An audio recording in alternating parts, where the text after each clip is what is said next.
So, Mr. Secretary, first of all, thank you for taking time to join us. Good to be with you.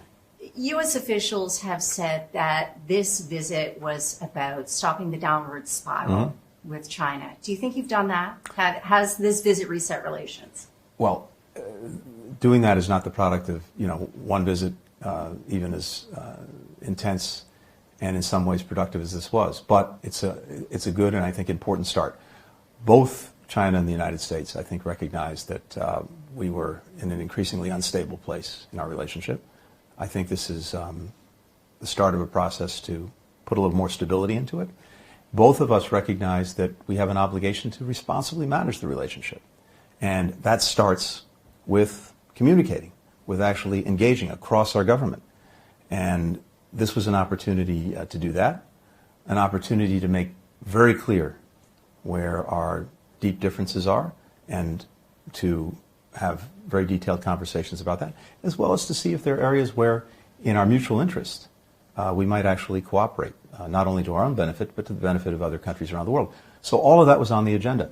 But I think what you can anticipate following this visit are the visits of other colleagues in the government. Chinese officials come to the United States. In fact, I invited my counterpart, the State Councilor and Foreign Minister Qin Gang, to come to Washington, and he agreed. So we'll set that up in the months to come. And it's through all of those engagements that you can make progress, first of all, in making sure that we're talking clearly to each other, so at the very least, we avoid misunderstandings, miscalculations. That's the quickest way that the competition we have becomes conflict, which none of us want. What do you say to critics who argue that you pulled punches and made trade-offs, like delaying export controls or COVID origins intel in order to keep this trip on track?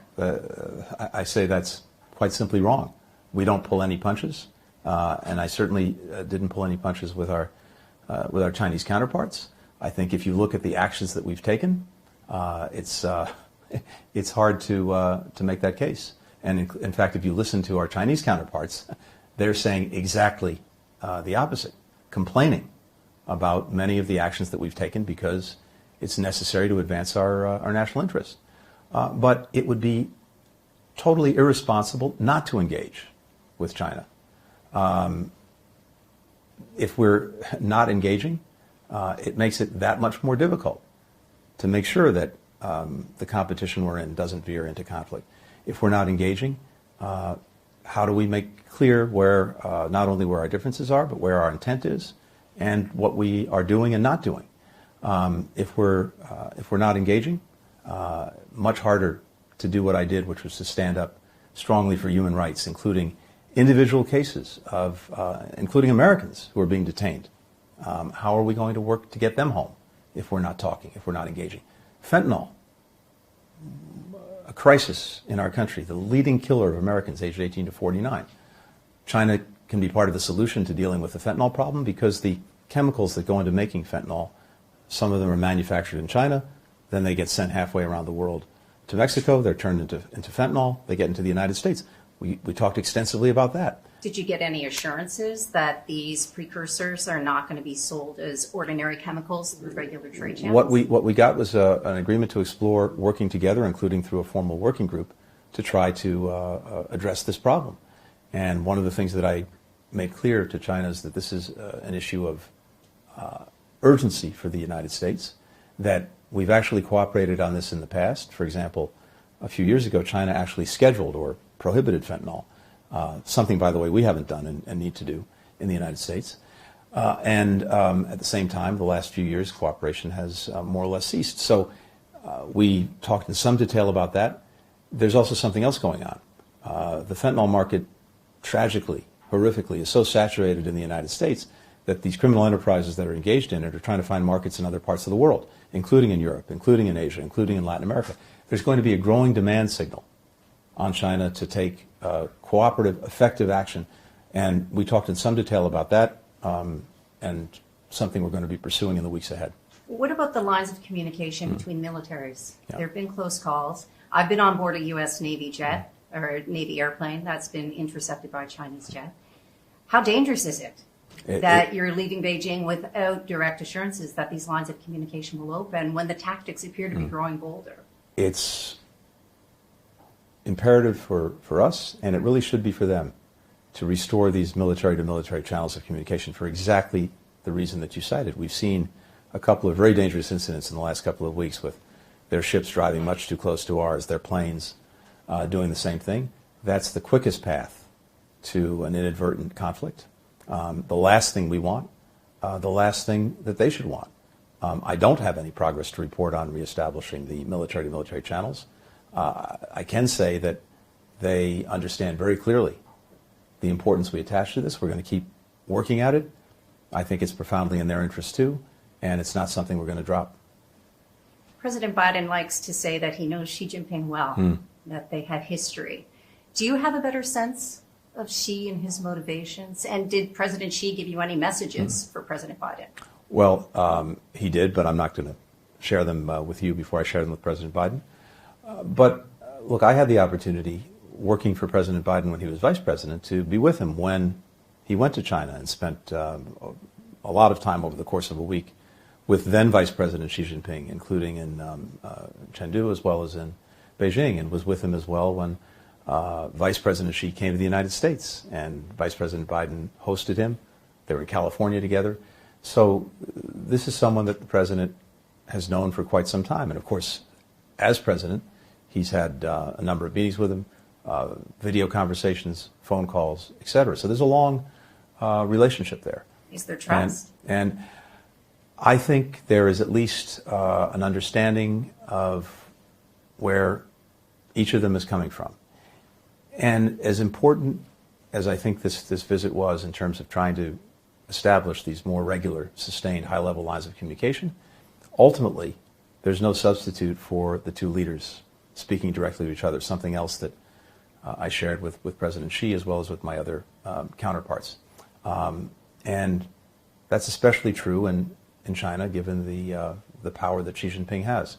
So one of our expectations is that you will see further communication between them. That, too, really is important in making sure that we're responsibly managing the relationship. A phone call? To be seen. How optimistic are you that President Xi would travel to the U.S. to meet with President Biden before the end of the year, when there are still U.S. sanctions on several Chinese officials, including his defense minister?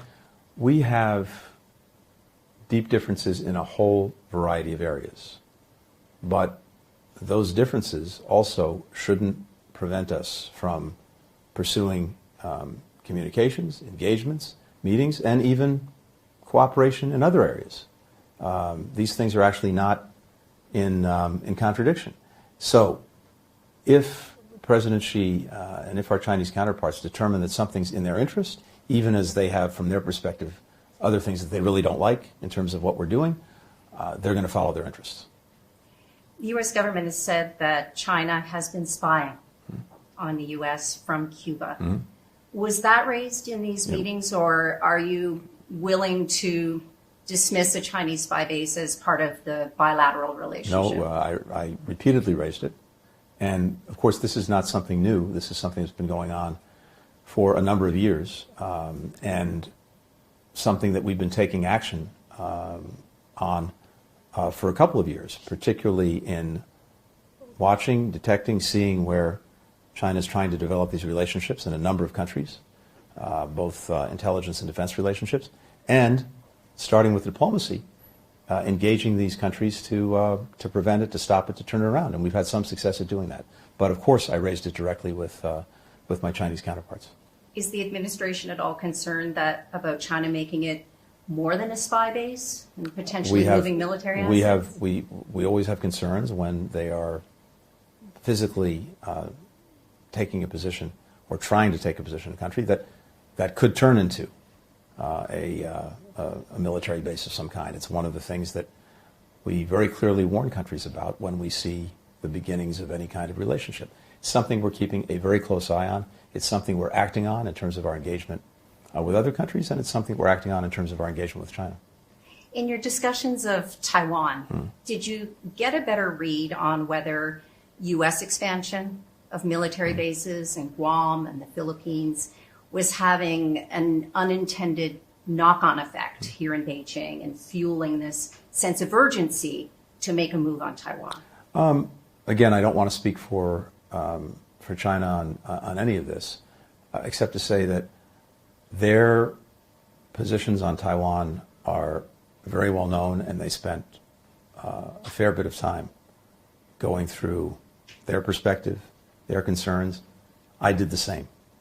And one thing that we've tried to make clear is that at the very heart of the relationship between China and the United States, when diplomatic relations were established, is our understanding that differences with regard to Taiwan will be resolved peacefully. And that has been something that actually has been the case for the better part of 5 decades. And we've managed to deal with this in a responsible fashion. And we continue to adhere to the policies that administration after administration have held to, the One China policy. Our conviction that differences need to be resolved peacefully, that the status quo should not be changed by either side, especially by using force, and we don't support independence for Taiwan.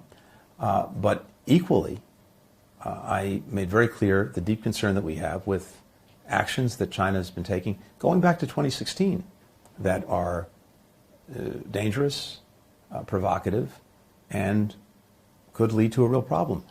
There's a reason that many countries around the world, not just the United States, is concerned about this. 50% of daily trade in the world, container traffic that's carrying goods to countries around the world, goes through the Taiwan Strait. 50%. Semiconductors that are made on Taiwan, about 70% of semiconductors are manufactured there. If there were to be a crisis over Taiwan and that traffic was disrupted, the semiconductors were disrupted, it could potentially create a global economic crisis. So every country has an interest in responsible actions, in making sure that differences are resolved peacefully, not by force, or for that matter, by coercion or pressure. So we had a very lengthy conversation about this. On the one hand, I tried to make clear that our policy has not changed. The One China policy, as well as our commitments to Taiwan under the Taiwan Relations Act. And at the same time, it was imperative that they not take any actions that could lead to the resolution of the differences by force or by coercion. I want to ask you about the balloon incident, because it was the event that delayed this trip. President Biden said that for President Xi, it was more of an embarrassment than intentional. How can the administration be sure of that? Well, this is something that, of course, we spoke to very publicly as well as privately with Beijing when the incident happened. We made very clear our concerns and our expectations. And one of the reasons that, of course, I didn't come when I originally planned to come was because of that.